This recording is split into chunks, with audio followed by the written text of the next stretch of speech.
Madame, Monsieur, bonjour. Je suis heureux de vous accueillir pour le numéro 2 de LSA Direct, le soir d'Algérie Direct. Notre invité de ce dimanche a une activité qu'un mot résume. Prononcez juste ce mot et vous verrez s'enclencher un vif intérêt, des passions, voire même d'intenses polémiques. Dites médicaments et hop, la machine s'emballe. J'ai plaisir pour ce numéro 2 d'LSA Direct d'accueillir Lotfi Ben Mohamed, ministre de l'Industrie pharmaceutique. Docteur, bonjour. Bonjour. Alors en préparant mes fiches pour l'émission, parce que quoi qu'on en dise, je suis quelqu'un de sérieux qui prépare ses fiches, j'avais écrit ministre délégué. Sauf qu'entre-temps, mardi dernier, mardi soir, il y a eu remaniement. Du coup, vous êtes ministre à part entière. Quand on reçoit la nouvelle, on se dit quoi ? Chouette, une promotion, ou alors, oups, plus de responsabilité et surtout plus de pression. Vous savez, au-delà de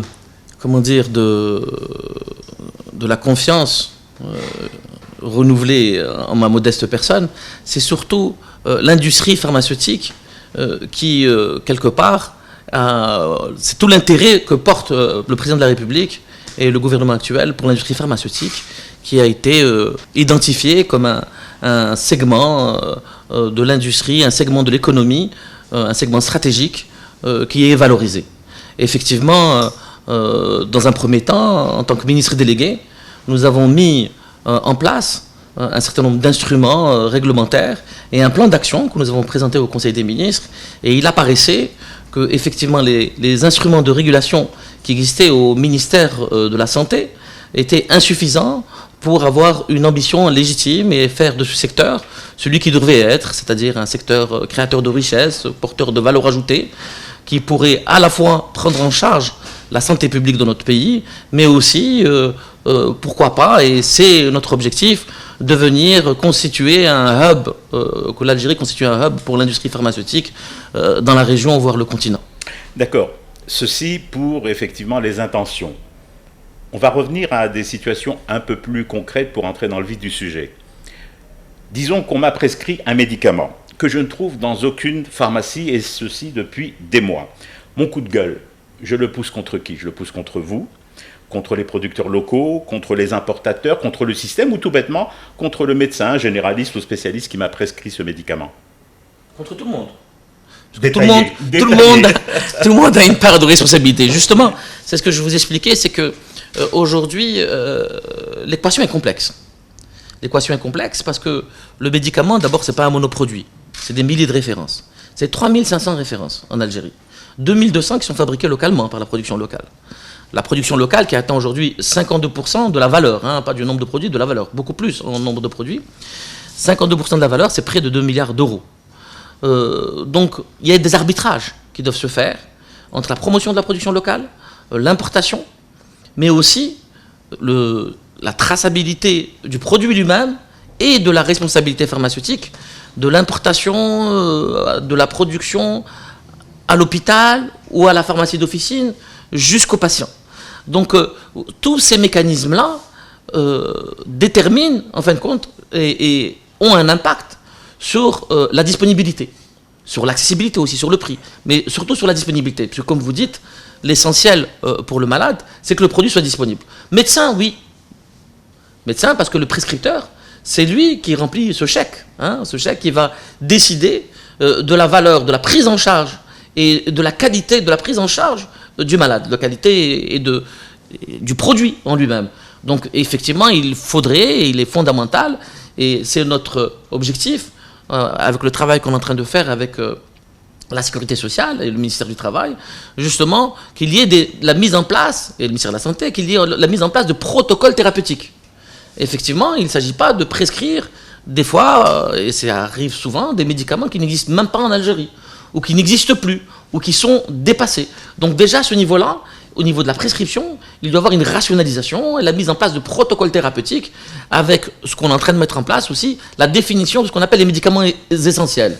Il ne s'agit pas aussi, on voit parfois, parce que j'ai été pharmacien d'officine, et on voit parfois des malades paniquer de ne pas trouver un produit qui en fait compte est un produit quelque part anodin. Donc il faut déjà remettre en place et mettre en place un cadre par rapport à la prescription. Mais ce n'est pas ce qui m'intéresse en premier, même si c'est fondamentalement important, parce que c'est ça qui va remplir le pipe. C'est ça, vous avez une personne qui remplit le chèque, qui remplit, après tout le reste doit s'exécuter, toute la chaîne s'exécute. Après, vous avez toutes les problématiques sur la traçabilité du produit pharmaceutique. Nous y viendrons, monsieur le ministre. En attendant, là vous tenez un discours de rationalité, je l'entends bien, mais le terme même, on le disait en ouverture de notre émission, le terme même de médicament induit encore certains réflexes, vous pourrez me dire, qui sont ataviques, mais dont il faut tenir compte. La mafia du médicament, c'est un raccourci de journaliste en quête de buzz, un mythe, ou alors une réalité encore tenace au jour d'aujourd'hui. Peut-on supposer, par exemple, que cette nouveauté, celle d'un ministère qui n'est plus un ministère délégué, mais un ministère à part entière de l'industrie pharmaceutique, c'est aussi une manière de faire face à cette mafia? Oui, quelque part. Le mot mafia, bon, je ne sais pas, parce que la mafia voudrait dire que c'est un cadre réellement organisé. Il y a des intérêts. Je parle d'intérêts réels, d'intérêts de personnes dans l'importation, d'intérêts de pays étrangers, de ne pas voir l'Algérie se développer, d'intérêts de personnes qui passent des contrats, d'intérêts d'administrateurs. Ce n'est pas forcément des personnes identifiées à un club qui serait organisé et qui ferait les choses. C'est une somme, c'est la désorganisation du secteur. La désorganisation du secteur crée quelque part, forcément, des intérêts très forts. Par exemple, sur le médicament hospitalier, on a découvert, par exemple, au niveau de la pharmacie centrale des hôpitaux, près de 50%, je dis bien 50% des produits étaient monofournisseurs. Et que les 29 produits simplement de la PCH, qui en importent des centaines, voire des milliers, 29 produits nous coûtent 66 milliards de dinars. Ces 66 milliards de dinars, si simplement on enregistrait, c'est bien, c'est administratif, et il y a beaucoup de ces produits qui étaient en cours d'enregistrement. Si on avait accéléré simplement, ou simplement, appliqué les délais légaux pour enregistrer les produits concurrents, on aurait gagné 30% sur cette facture-là. On aurait gagné près de 50 ou 100 millions d'euros. Vous voyez bien que là-dessus, alors qui bloque? Est-ce que c'était l'administration? Est-ce que c'était les personnes qui avaient des intérêts pour qu'on reste sur les anciens produits ou les anciens prix? Rappelez-nous ce chiffre mono-fournisseur. À quel taux? Pour un certain nombre de produits, à 50%. Alors sur l'oncologie... Nous étions dépendants d'un seul fournisseur à plus de la moitié du parc. Tout à fait, avec le risque que ça portait déjà en termes simplement de disponibilité. Parce qu'un monofournisseur, vous savez, il peut avoir une problématique technique, une problématique financière, une problématique logistique qui fait qu'il ne peut pas vous livrer. Mais pourquoi? Parce que, vous savez, c'est tout un système. Parce que pour pouvoir répondre, par exemple, à cet appel d'offres, il faut que le médicament soit enregistré. Pour pouvoir être enregistré, il faut poursuivre toute une procédure. Et ce processus, il est lent et il est souvent handicapé par un certain nombre de mesures, à la fois bureaucratiques, pour lesquelles les ralentissements, vous pouvez dire dans la période présente, les dernières années, sont clairs. Monsieur le ministre, je sais qu'on vous a lancé et relancé à plusieurs reprises ces derniers jours, ces dernières semaines sur la Covid-19. Permettez tout de même une petite parenthèse, je ne serai pas long sur cette question, vous en avez dit déjà beaucoup, mais par exemple sur la chloroquine, l'Algérie n'a pas cédé face à une première vague qui appelait au retrait du Médoc, suite à l'article notamment de The Lancet. Et l'Algérie, je pense, a eu raison en fin de compte, puisque le papier en question s'est avéré être une sorte de gros scandale, ou du moins une escroquerie intellectuelle. Bon, quand on a fini de goûter ce moment de lucidité de la position algérienne par rapport à la chloroquine, presque ce moment de one-two-threes, on en est fier un peu quelque part. Après, on se dit quoi? On l'a échappé belle, ça a été un coup de poker qui s'est avéré un coup gagnant, ou alors on assiste réellement à une approche plus serrée des faits de santé par l'Algérie. Je rappelle l'Algérie du médicament, une Algérie du médicament qui avait été livrée ces 20 dernières années au dictat, pourquoi je parlais de mafia tout à l'heure, au dictat des lobbies et des labos. Vous savez, dès les premiers mois de l'année, lorsque la Chine avait fait ses premiers essais sur ce médicament, vous savez, l'hydroxychloroquine était utilisée pour le lupus et la polyarthrite rhumatoïde. Et très rapidement, parce qu'il faut que les spectateurs le comprennent, ils se sont rendus compte que ces malades qui prenaient ce médicament-là ne contractaient pas ou avaient le Covid, alors que généralement c'est les gens malades qui meurent du Covid, n'étaient pas atteints par ce Covid. Donc ils ont fait des essais sur l'hydroxychloroquine, mais simplement ces essais-là, qui étaient positifs, très largement positifs, n'ont pas pu être amplifiés en Chine parce qu'ils étaient en fin d'épidémie.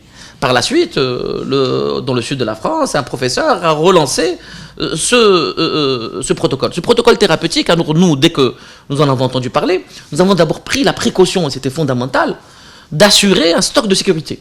C'est-à-dire que nous avions un producteur local, CPCM, qui est à Al-Khadariya, dans la wilaya de Bouira, qui produisait ce médicament, qui est un médicament de niche. Parce que vous savez, ce n'est pas de très grand volume, 150 000, 200 000 boîtes, peut-être 300 000 boîtes en Algérie dans l'année. Et il avait une production en cours.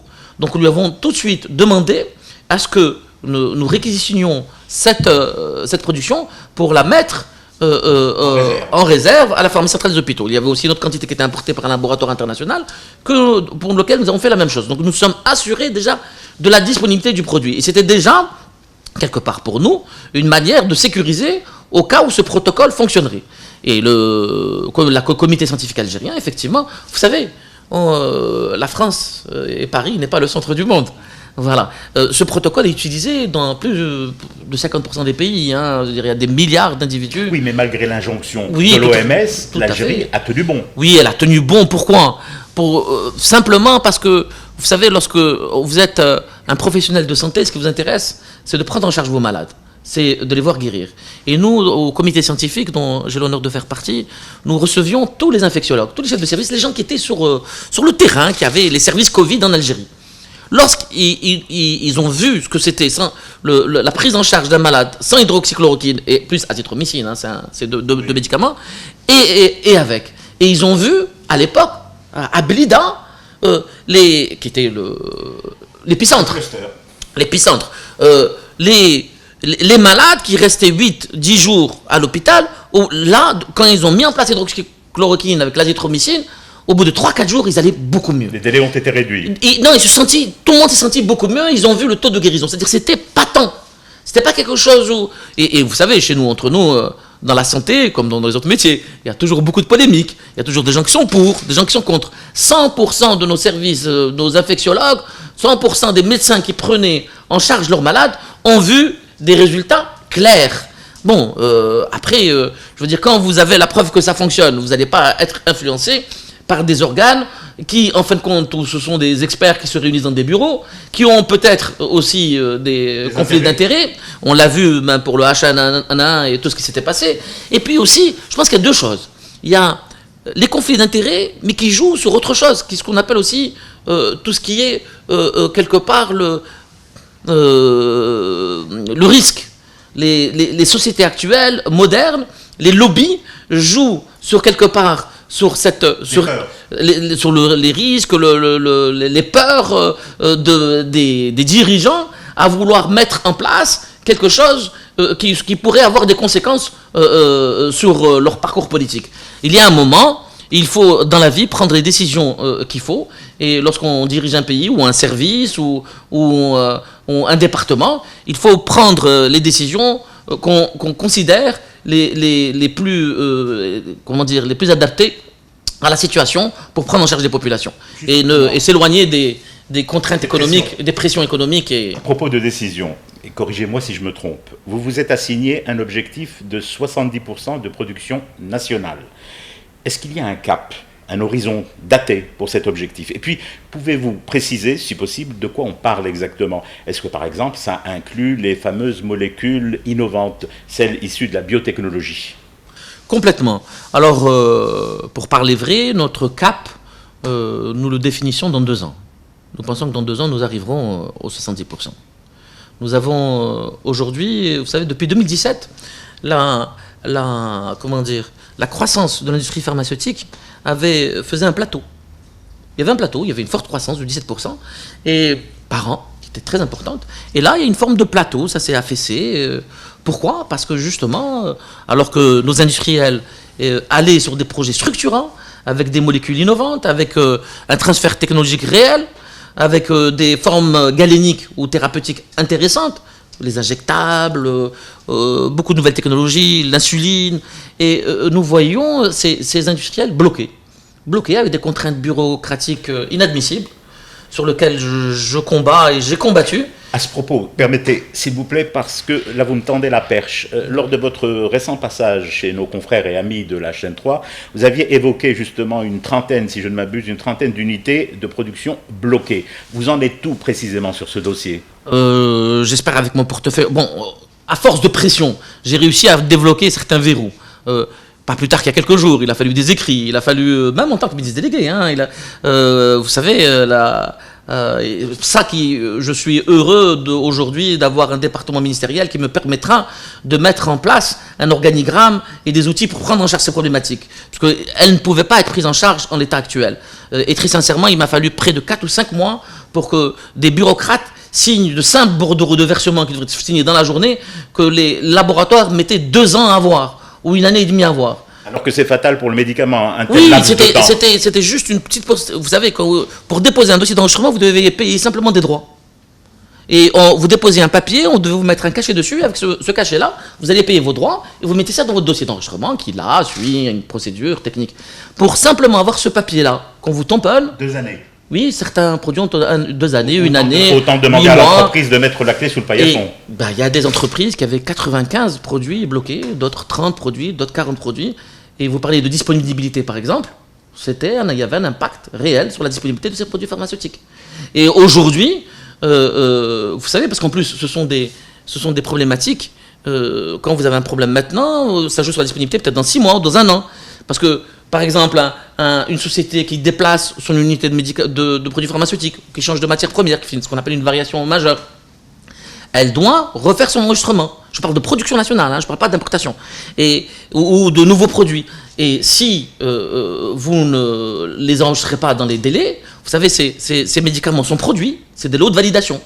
Ils périment sans avoir été, parce que on leur a pas donné ce bordereau de versement, ils ne sont pas passés au comité de prix. Et quand ils périment, c'est une double sanction pour l'Algérie. Une double peine, parce que d'un côté, ces produits ont périmé, c'est une perte pour l'Algérie, mais en plus, on devra les importer, parce que ces produits-là seront importés en conséquence. Et donc avec les coûts que ça implique, ça m'amène tout naturellement à parler de l'agence du médicament. Là, vraiment, une deuxième fois, merci de m'aider, de me tendre la perche. Cette agence, vous pensez qu'elle peut aider à l'accélération des études de dossiers? Dit autrement, est-ce qu'elle a les moyens humains et matériels pour une mission aussi délicate? Et permettez un pendant à ma question, est-ce qu'elle sera sous votre autorité directe? Alors écoutez, moi ce que je peux vous dire, c'est que cette agence existait depuis 2008. D'après la loi de 2008, c'était un des changements de la loi sanitaire de 1985, et qu'elle n'avait jamais été réellement fonctionnelle. C'était un petit couloir, on avait une agence du médicament qui n'était pas fonctionnelle. Dès ma nomination en tant que ministre délégué, je me suis attelé à tout mettre en œuvre pour qu'elle soit dotée. Elle a eu un siège, on a pu mettre en place cette commission, parce qu'il y avait un décret qui devait la mettre en place suite à la loi de 2018 aussi. On a pu l'intégrer avec le laboratoire national de contrôle des produits pharmaceutiques. On a pu lui débloquer un budget. Donc aujourd'hui, elle a les moyens, elle a les ressources humaines. Et nous travaillons d'arrache-pied depuis 4 mois pour mettre en place les 3 décrets exécutifs sur l'enregistrement, l'homologation et le comité de prix qui doit être auprès de l'agence pour que ça devienne réellement, quelque part, le cœur de la centrale nucléaire que doit être l'industrie pharmaceutique en Algérie. Vous savez, l'industrie pharmaceutique, ce ne sont pas des machines. Ce sont des procédures. Il y a des leviers.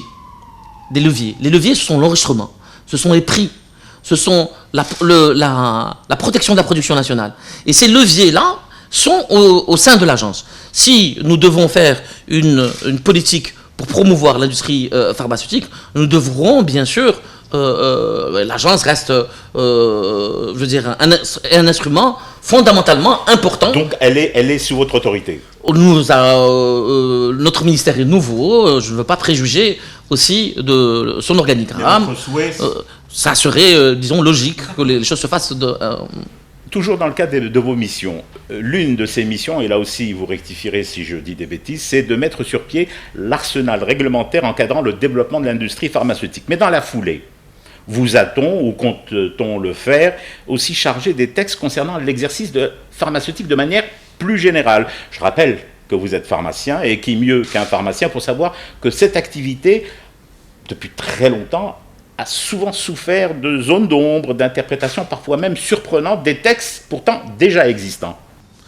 Oui, vous savez, le chantier est énorme du fait, justement, il a été réouvert quelque part avec la nouvelle loi sanitaire de 2018 qui stipule que tous ces textes réglementaires qui encadrent à la fois, comme on l'a expliqué, les process qui sont autour du produit, et il y a d'autres textes qui sont autour des exercices pharmaceutiques qui sont fondamentalement importants. Et aussi ceux qui ont trait à la déontologie. Je rappelle que j'étais président de l'ordre des pharmaciens et président de l'Interordre africain, que j'ai une longue expérience justement sur ces sujets-là en termes d'exercice.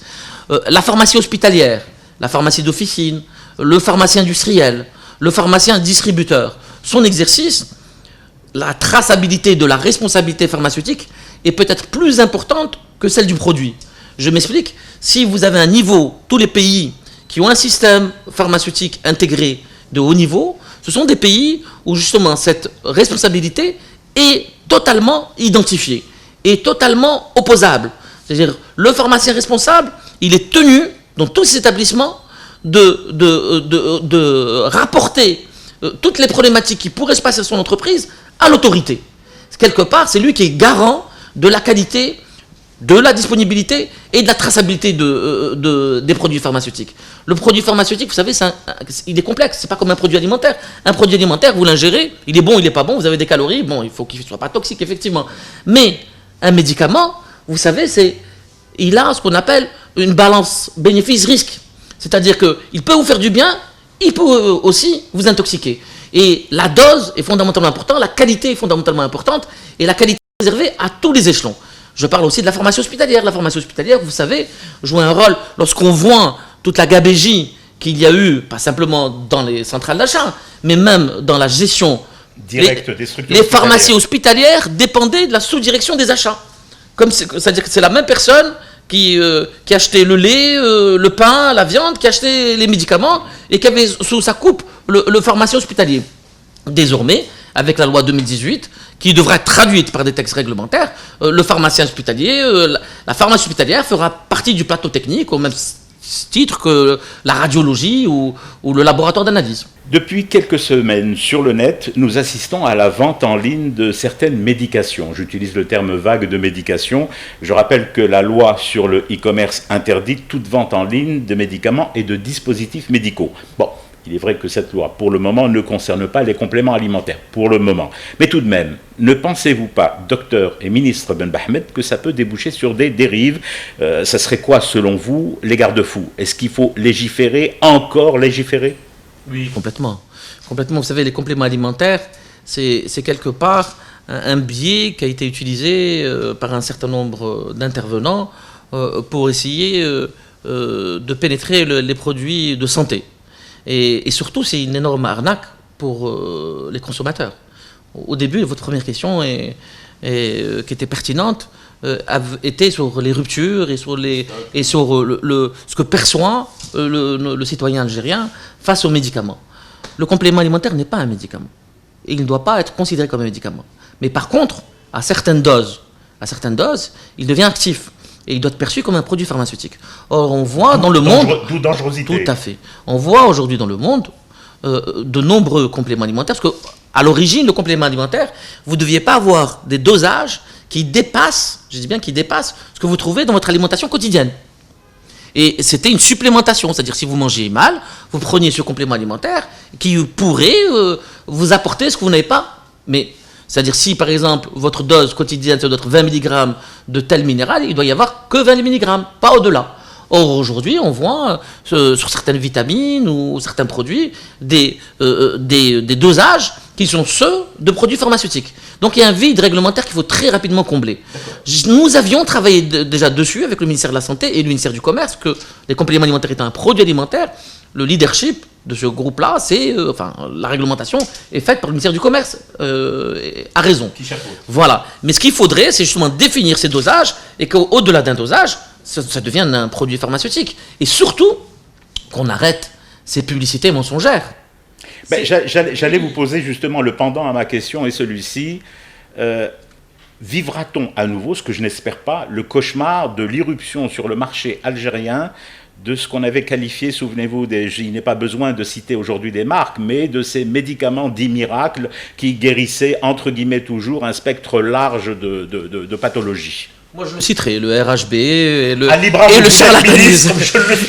Et le charlatanisme, non, parce que je m'étais élevé à l'époque contre ce scandale et je me lèverai toujours contre ce type de scandale. Aujourd'hui, tous les compléments alimentaires qui sont sur le marché utilisent un petit peu la même chose. Bon, là, c'était un scandale un peu particulier parce qu'il y avait un côté politique, enfin, il y avait des politiques. C'était surtout la facilité d'accès. La facilité d'accès. Non, mais ce qu'il y a, c'est que c'est la publicité mensongère. Lorsque vous avez sur les ondes de certaines chaînes de télévision ou de radio ou sur le web, des publicités qui expliquent que ce produit est bon pour la femme enceinte, qu'il serait bon pour le diabète. La publicité et l'information, c'est même pas la publicité, on parle d'information, l'information médicale envers les professionnels de santé est strictement réglementée. C'est-à-dire pour les médicaments qui sont réellement actifs, qui sont utiles, qu'on utilise, sur lesquels qui sont remboursés, elles sont interdites vers le grand public. Et là, on met des compléments alimentaires, on les présente comme des médicaments, c'est-à-dire on trompe le consommateur d'abord, parce que c'est des produits qui coûtent cher. On est sur du charlatanisme pur. Total, et avec des prix en plus. Vous savez, vous avez un médicament qui a par exemple une vitamine, je veux dire, qui a tant en termes thérapeutiques, il faut 1000 mg.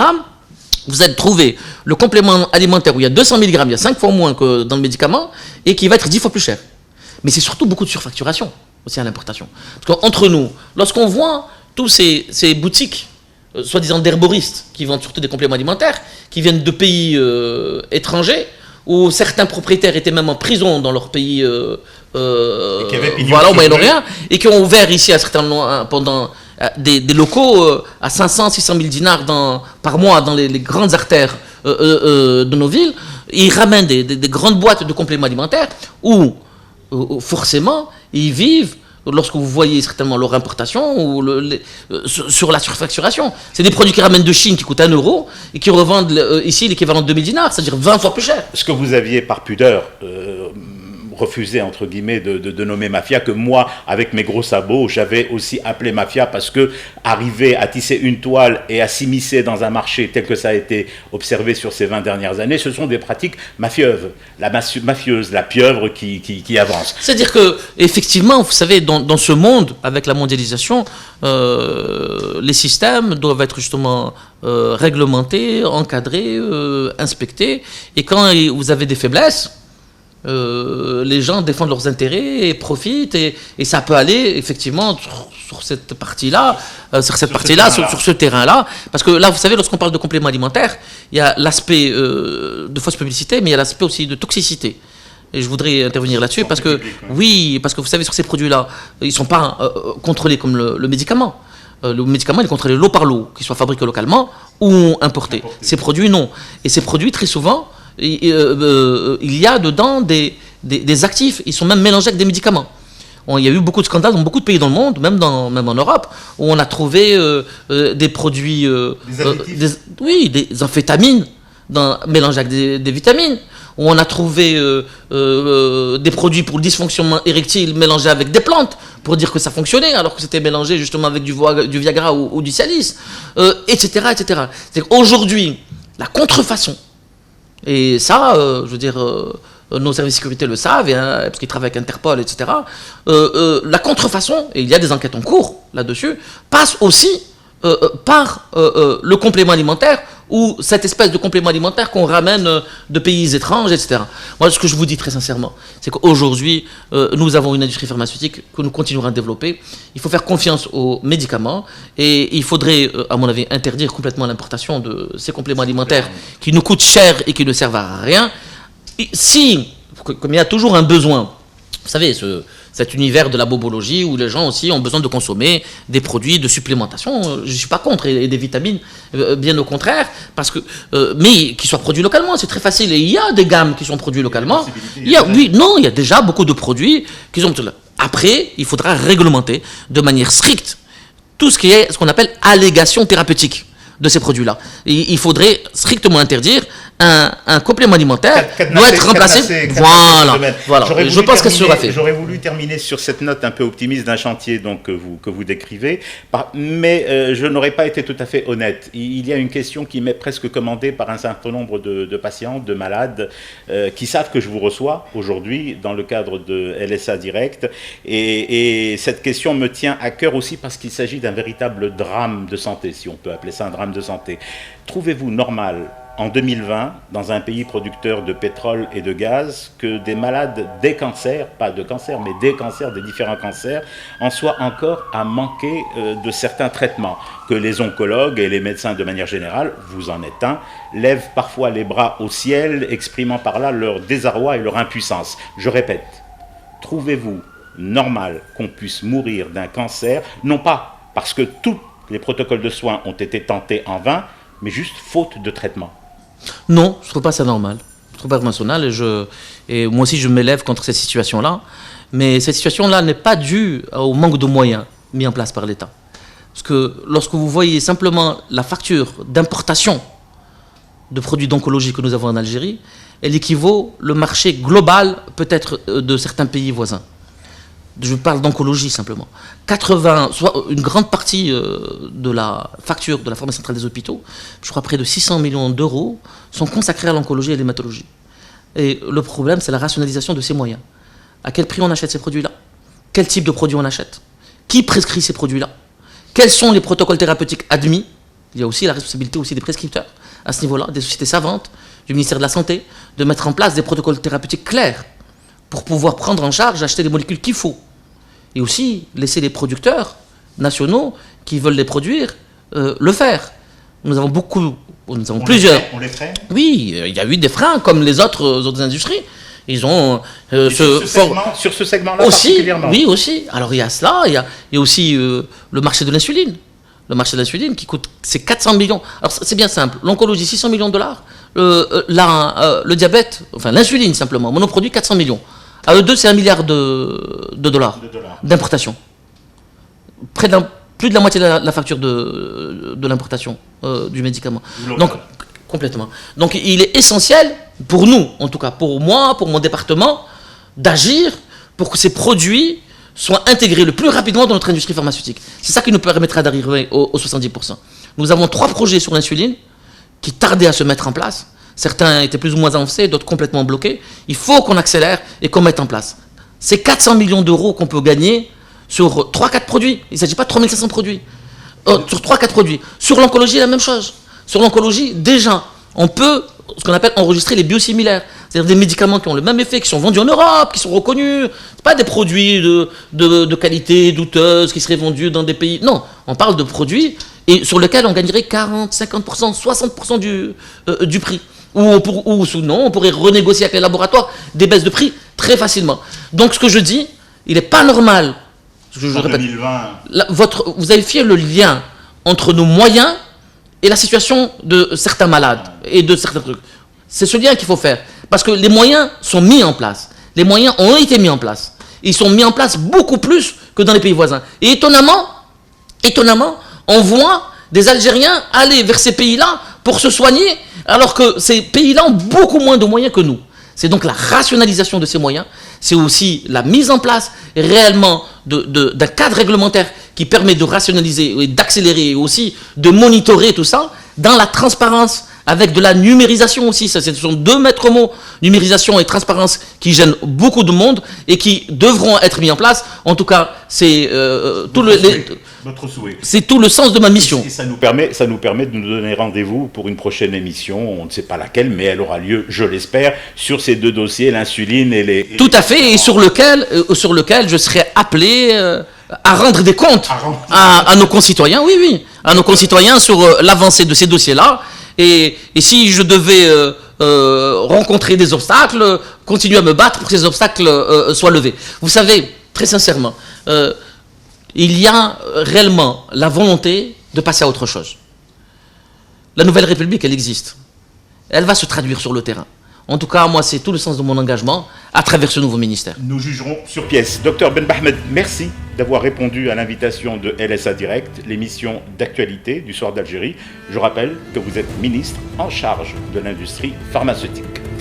Quant à vous, chères téléspectatrices et téléspectateurs, j'aurai plaisir à vous retrouver pour un nouveau numéro de LSA Direct.